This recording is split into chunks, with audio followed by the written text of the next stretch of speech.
The story begins in the year 2157, with a scene in the control room of the Galactic Council, a powerful group of alien species who control vast regions of the universe. Their mission is clear: they are about to invade Earth. The Galactic Council's representatives are gathered around a large holographic table, discussing their next move. They have spent years studying Earth, its people, and its resources. Everything seems to be going according to plan. The aliens are confident that their advanced technology and superior weaponry will make Earth an easy target. But then something unexpected happens. One of the alien researchers, a young and ambitious scientist named Zorv, accidentally stumbles upon an ancient human document, a record of Earth's history, including the habits and diets of its people. As Zorv flips through the pages, he comes across something that catches his eye. He freezes, his eyes widen in disbelief. "No, this can't be right," he mutters to himself. He quickly calls over his superior, General Vrax, a seasoned leader known for his ruthlessness and strategic genius. Zorv, visibly shaken, points to a passage in the document. It says here that humans, they consume meat. They actually eat other living beings. General Vrax looks at the page with skepticism.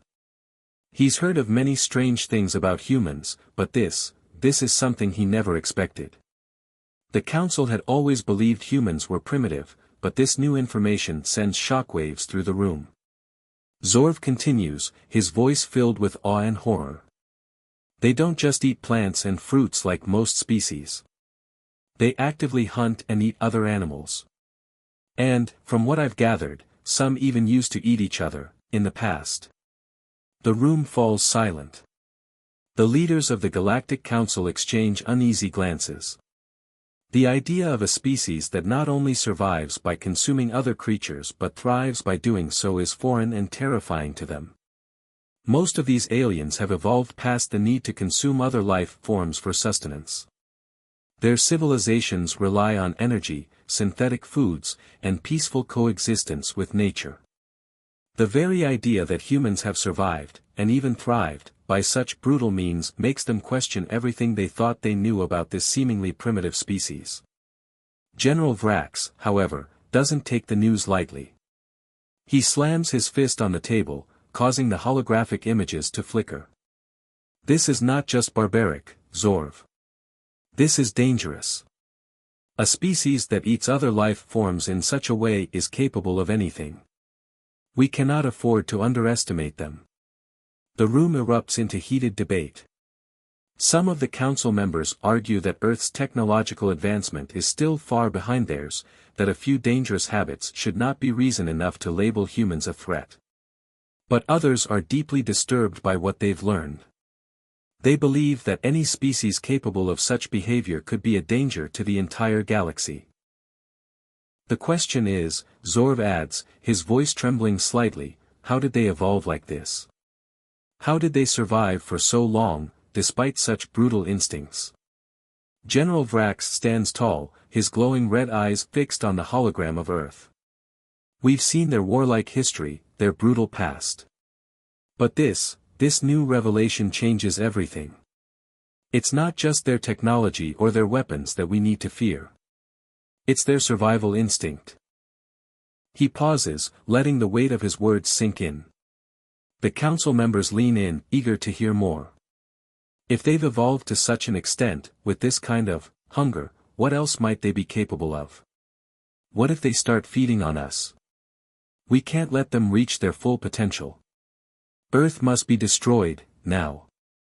The council goes quiet, but the tension is palpable. Some members begin to nod in agreement, while others are still unsure. But in the end, the decision is made.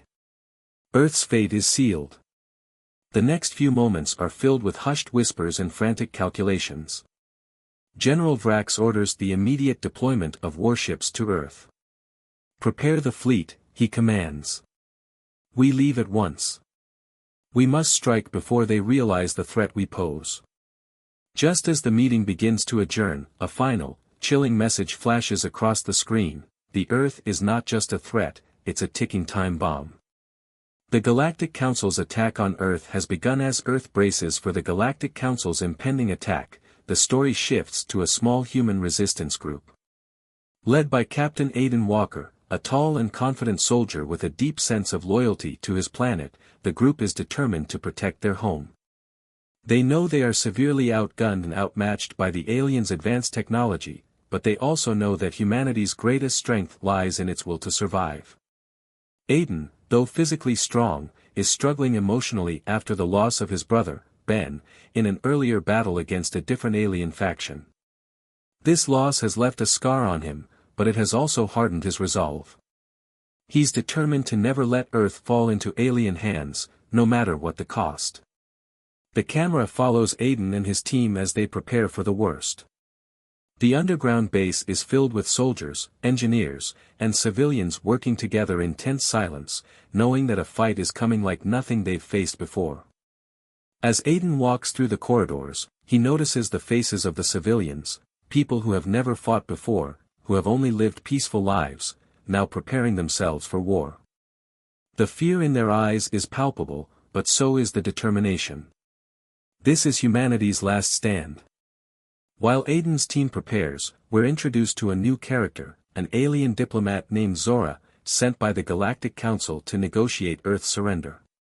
Zora, who has never interacted with humans directly before, is shocked by the planet's atmosphere. Her people have always seen Earth as a primitive, insignificant world, nothing more than a speck in the galaxy, unworthy of serious attention. But as she walks through the streets of a major Earth city, her perception begins to shift. The bustling human cities are filled with activity, life, and an energy that Zora wasn't expecting. The people here are nothing like the weak species she had been taught about. As she watches children playing in the streets, elderly people sitting on park benches, and families going about their daily routines, Zora feels a strange mixture of awe and discomfort. How could such a small, seemingly insignificant species have such a powerful presence in the universe? The alien diplomat's thoughts are interrupted when a group of humans walks by, laughing and talking casually. One of them drops a piece of food, and another quickly picks it up, handing it back with a smile. This small act of kindness strikes Zora, who has never witnessed such care in her own species, where emotions are often suppressed. Her own people live in cold, logical societies, focused only on survival and advancement. The concept of community and emotional connections among humans is foreign to her. Meanwhile, back at the resistance base, Aidan's emotional struggle becomes even more apparent.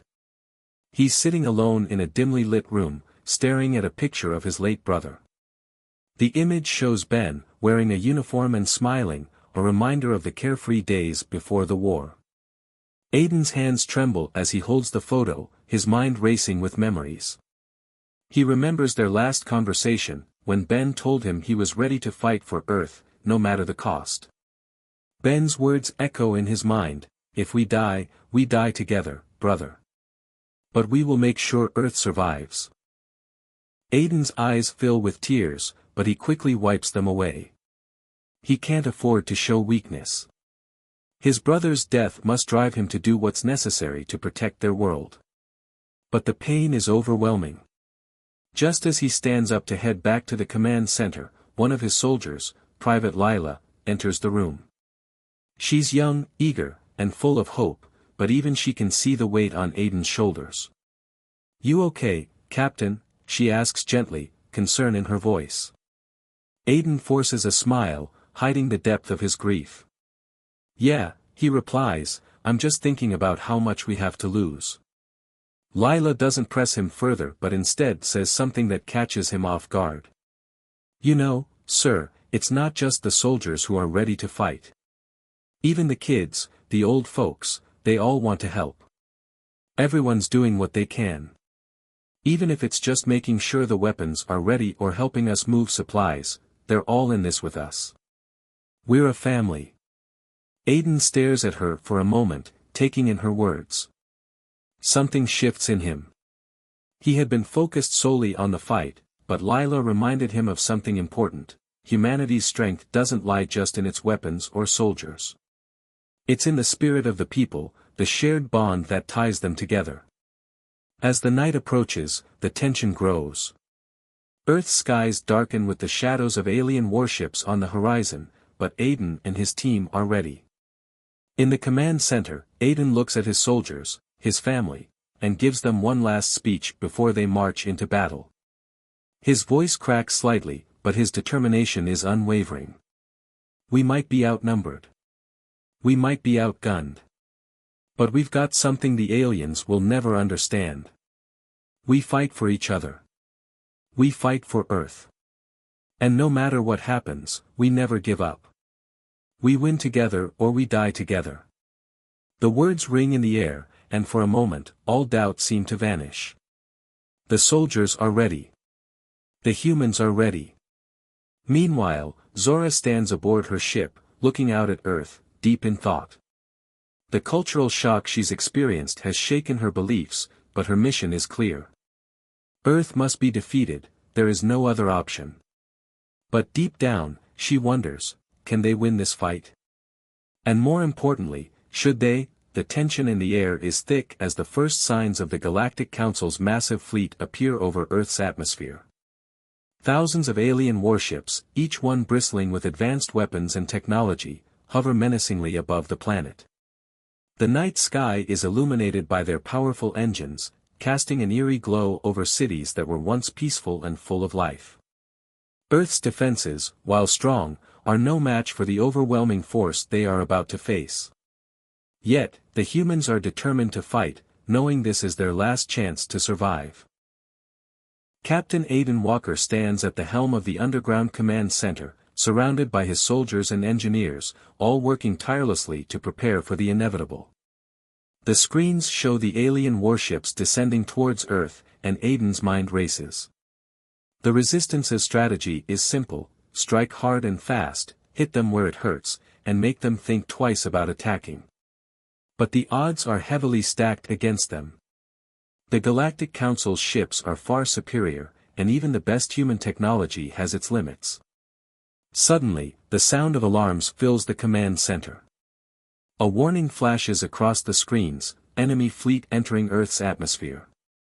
Impact in T-30 minutes. A hush falls over the room. Everyone knows that the moment of truth has arrived.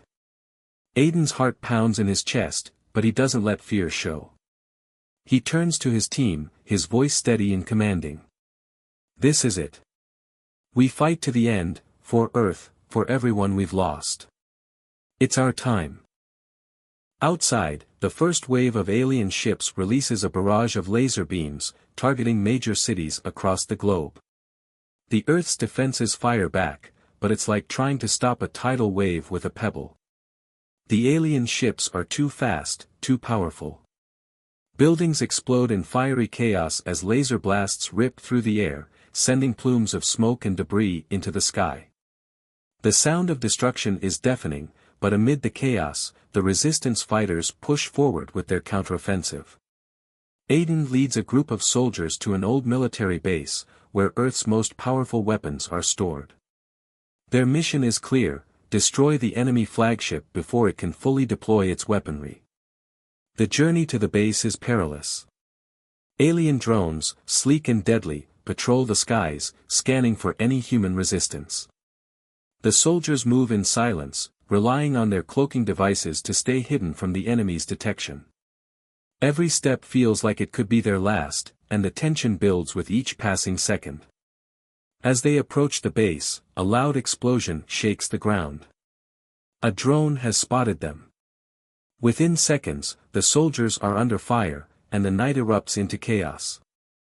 Aiden's team responds immediately, returning fire with precision. The battle is intense, and the sound of gunfire, explosions, and the whir of cloaking devices fills the air.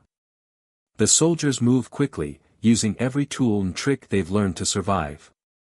One soldier, Private Lila, narrowly avoids a deadly laser blast, but another soldier, Bonner, isn't so lucky.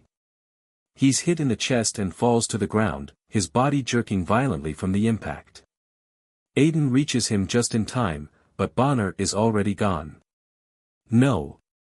Aiden shouts, his voice filled with rage and sorrow. Bonner was like a brother to him. But there's no time for grief. The enemy is closing in fast, and the mission is still on. Aiden stands tall, trying to push his emotions aside. We fight on, for Bonner and everyone else, he says, rallying his team. The soldiers press forward, their hearts heavy but their resolve stronger than ever. They make it to the weapons cache and begin setting explosives to destroy the enemy's flagship. But as they prepare to launch the attack, a chilling voice echoes through their communication systems, "Surrender now, humans. Your planet will be reduced to ashes if you refuse." It's Zora, the alien diplomat. She's no longer speaking with the coldness she once had. There's a sense of genuine concern in her voice, almost as if she's warning them, rather than threatening them. You cannot win this fight, she continues. Your forces are weak. Your weapons are useless against us. Aiden grits his teeth. We've been underestimated before, and we'll show you why that was a mistake. He turns to his soldiers, giving them a nod of determination. They know what they have to do. This is humanity's moment to prove itself. As they set the final charges, an explosion shakes the base. The enemy has found them, and the battle is far from over. The sound of alien soldiers landing outside fills the air, their heavy boots thudding against the ground. Aiden's team prepares for the final assault, knowing that the fate of Earth hangs in the balance. The countdown begins. The base is about to explode, but there's one last thing they need to do. Aiden signals for Lila and the others to hold the line while he sets the detonator. They know they don't have much time before the enemy swarms them. As Aiden races to the control panel, the ground trembles beneath him. He looks up to see the enemy flagship hovering just above them, its powerful engines roaring. With a final push, Aiden slams the detonator button. A massive explosion erupts from the base, sending shockwaves through the area. The enemy flagship shakes violently, as if stunned by the force. It's not enough to destroy it, but it's a message, a sign that humans won't go down without a fight. But as the dust settles, the reality of the situation hits. The fight is far from over. The battle for Earth has only just begun. The explosion at the military base echoes across the battlefield. For a brief moment, everything goes quiet. The dust hangs in the air like a heavy curtain, and through the smoke, the silhouettes of the alien ships can still be seen hovering ominously over Earth.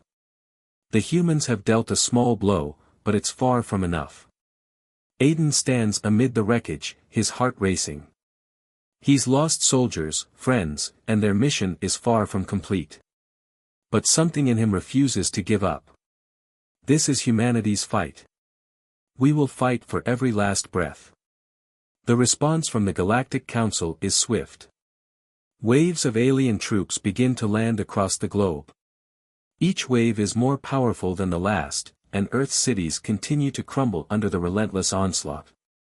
Yet, humanity's resolve only grows stronger. From every corner of the world, ordinary citizens join the fight. Scientists, engineers, even teachers and farmers, everyone picks up weapons and fights, determined to protect their homes, families, and the future of their planet. Aiden and his team head back to the underground base to regroup. They know that Earth's military forces are already stretched thin, and they can't afford to waste any more time. As they prepare for the next phase of their mission, a sudden message from Earth's top scientist, Dr. Lena Jaffe, appears on the screen. Her face looks exhausted, but her eyes are sharp and focused. Aiden, I've just made a breakthrough. The enemy's technology, it's far more advanced than we realized. But I've found a weakness. A core system hidden deep within their flagship, a kind of neural network that controls all their ships. If we can destroy that, their fleet will fall apart. Aiden listens intently, his pulse quickening. This is the kind of news they've been waiting for. How do we target it, he asks. Dr. Jaffe's voice is filled with urgency. I've devised a plan, but we need a team on the ground to plant the charges directly inside the flagship. And you'll need to act fast. The longer we wait, the more reinforcements they'll send. Aiden looks around at his team. They know this will be a dangerous mission. The flagship is heavily guarded, and getting inside it will be almost impossible. But they have no choice. Humanity's fate is hanging by a thread. If they fail, Earth will be nothing more than a burnt memory in the stars. We don't have much time, Aiden says, rallying his team. This is our chance to turn the tide. If we take out that core, we can bring down the whole fleet. The soldiers gather their gear, preparing for what could be their last mission. As they board their ship, the weight of the moment settles on them. The air is thick with tension, but there's a shared determination in their eyes. The world is depending on them, and they will not back down. The ship races through the sky, heading toward the alien flagship. As they approach, the massive size of the ship becomes even more apparent. It towers over them like a dark mountain in the sky, its sleek black surface shimmering ominously in the sunlight. The human ship shakes as they enter the flagship's defensive perimeter. Anti-aircraft fire rips through the sky, forcing them to dodge and weave, but they push forward, their resolve unshaken. Finally, they make it through the last line of defense and land on the flagship's surface. They deploy into the dark, metallic corridors of the ship, where strange alien symbols glow faintly on the walls. It's like nothing they've ever seen before, an alien world within a world. The team moves quickly, silently, their cloaking devices making them invisible to the enemy sensors. But as they venture deeper into the ship, they encounter unexpected resistance. Alien soldiers, tall and terrifying, patrol the halls. Their movements are swift, and their weapons are lethal. Aiden signals for his team to stay low and move carefully. They know that a single mistake could mean their deaths. But despite their caution, the enemies spot them. A brutal firefight breaks out, and the ship shakes violently as weapons clash. Bullets ricochet off the walls, and alien energy beams light up the corridors. Aiden and his team fight back with everything they've got. Their weapons, though powerful, feel like toys against the alien technology, but their determination and courage keep them going. One by one, they eliminate the alien soldiers, but they're not alone for long. Reinforcements pour in, and the team realizes they're running out of time. The core system is close, but they're surrounded. Plant the charges. Aiden yells over the chaos, his voice filled with urgency. We don't have much time. Lila, one of Aiden's most trusted soldiers, moves toward the core, her hands shaking as she sets the explosives. The tension is unbearable as the countdown begins.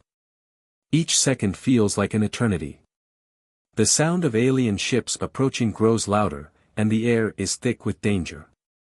But Lila stays focused, completing the task just as the first alien reinforcements break into the room. With a final, defiant glance at Aiden, she activates the detonator. The room fills with a blinding light as the charges explode, sending shockwaves through the entire flagship. The ground trembles, and the ship's power systems flicker and die. The flagship is falling apart, and the aliens are in chaos. But the fight is far from over. The humans have made their move, and the battle for Earth is about to enter its most dangerous phase.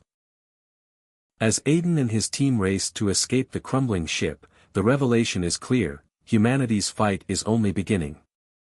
They've struck the first blow, but the ultimate victory will take everything they've got. The flagship of the Galactic Council is in chaos. Its massive structure is shaking violently as explosions rock its foundation.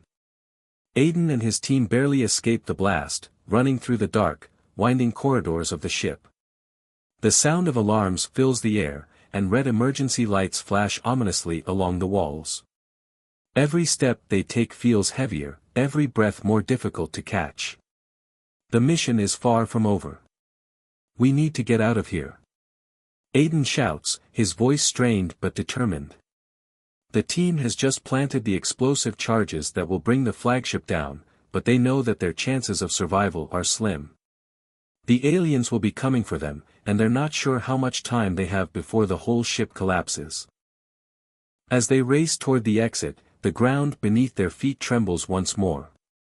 The countdown on their devices shows only minutes remaining before the core detonates, taking the entire flagship with it. Sweat drips down their faces, and their hearts pound in their chests. They can hear the alien soldiers coming closer, their footfalls growing louder. But Aiden refuses to let fear control him. Keep moving. Aiden orders. Don't stop until we're out. Their escape route is blocked by a series of alien drones that patrol the area. These machines are faster, more aggressive, and deadlier than anything they've encountered before. The drones are equipped with high-tech weaponry, and their movements are precise.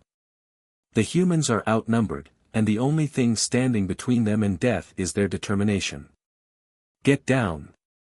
Lila, the sharp-eyed soldier, yells as one of the drones locks onto them. She dives behind cover just in time as a blast of energy streaks past them.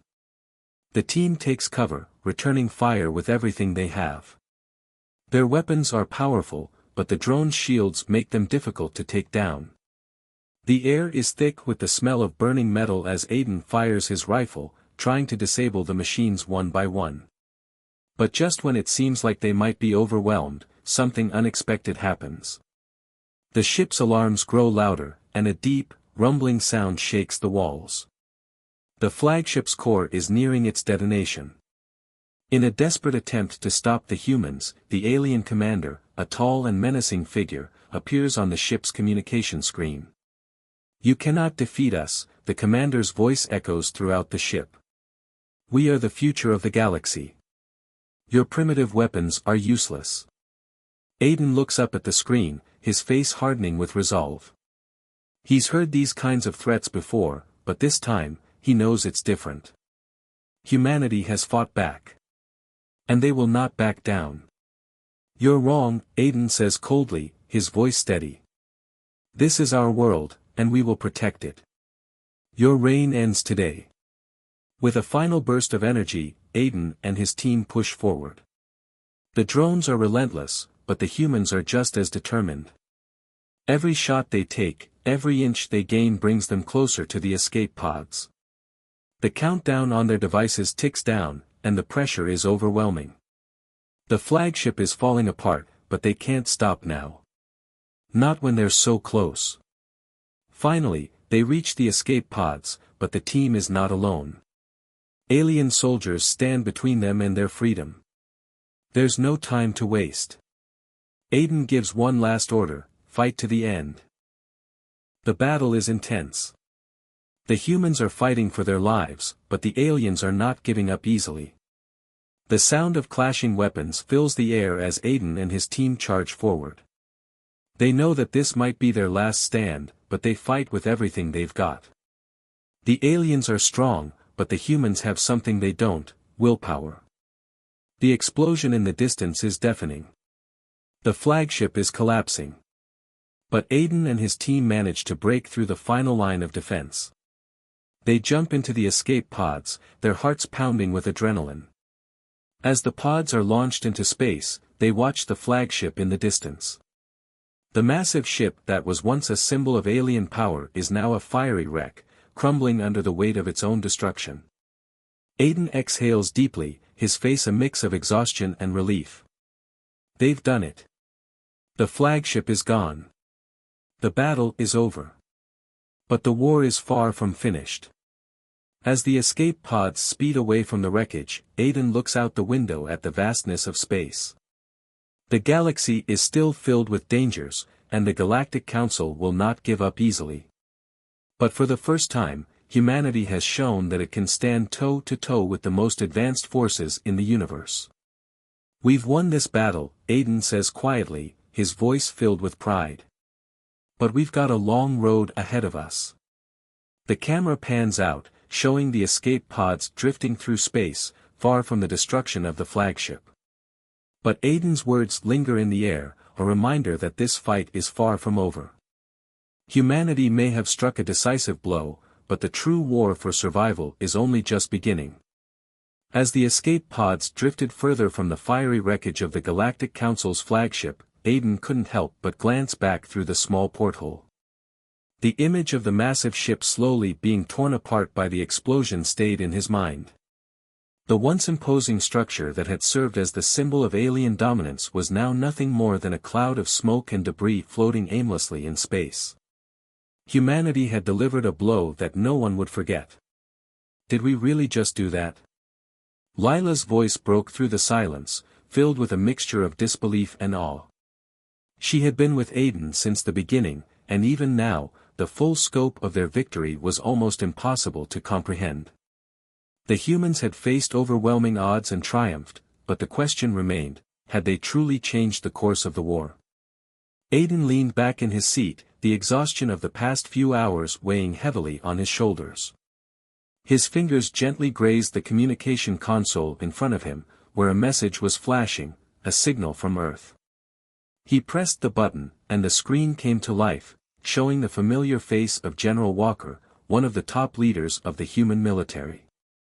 Aiden, General Walker said, his voice grave but filled with pride. You've done the impossible.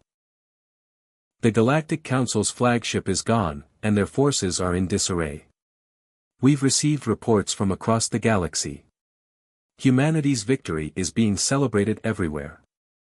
You've sent a clear message, Earth is not to be underestimated. Aiden could feel his heart swell with pride. This was the moment they had fought for. Their actions would be remembered not just by the soldiers who fought alongside them, but by the entire human race. The rest of the galaxy had finally seen what humanity was capable of. Despite the technology gap, despite the overwhelming odds, humans had stood strong. But we're not done yet, General Walker continued. This is only the beginning. We've set the stage, but the war isn't over. The Council will retaliate. We need to be ready. Aiden nodded, his expression hardening. He had known this all along. The victory they had just achieved was important, but it was just one battle in a much larger war. The Galactic Council wouldn't simply bow out after losing one of their most powerful ships. The humans had made a powerful enemy, and it was only a matter of time before they came back with everything they had. We'll be ready, Aiden said, his voice steady. We've proven we can fight back. We'll keep pushing forward.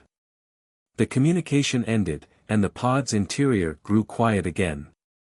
The reality of what they had accomplished started to sink in. The crew had survived the impossible, and they had done so together. It was a victory, but it had come at a heavy cost.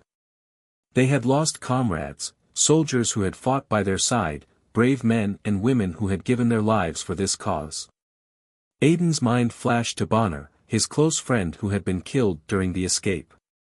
The memory stung, but he knew Bonner's sacrifice had not been in vain. Rest easy, Bonner, Aiden muttered under his breath. You'll always be part of this victory. Lila was silent for a moment before she spoke again. Do you think the Council will send more ships after us? I mean, they can't just let this go. Aiden turned to face her, his gaze steady. They will. They have no choice. We've shown them that we can hit back, and they won't let that stand. But it won't be the same anymore. They'll know they're up against something they didn't expect. Humanity isn't a race to be taken lightly anymore. The escape pods continued to move through the vast emptiness of space, far from the wreckage of the battle they had just left behind. But the road ahead was uncertain. They didn't know where they were headed next or what awaited them. However, Aiden knew one thing for sure, humanity had earned its place in the galaxy. They had proven that they were no longer just a vulnerable species on a backwater planet. They were survivors. Fighters. And they would no longer be ignored. As the pods glided silently through space, the team gathered around a small holographic map that projected from the center of the pod. Their eyes were locked on the plan ahead. It was clear that the war was far from over, but now they had the chance to fight on their own terms. They weren't just defending Earth anymore, they were taking the fight to the Galactic Council. The game had changed. Lila turned to Aiden, a small smile playing on her lips. You think we've got this? Aiden's eyes softened as he looked back at her. "We've got this," he said firmly, his voice full of confidence. The camera slowly zoomed out, showing the fleet of escape pods as they drifted farther away from the wreckage of the Galactic Council's flagship. Beyond the destruction, beyond the chaos, humanity had found its strength. The fight for survival was far from over, but now, humanity had a chance. And with Aiden and his team leading the way, there was hope that they could win this war, one battle at a time. As the screen faded to black, the message was clear: the battle for the future of the galaxy had only just begun, but humanity would stand strong.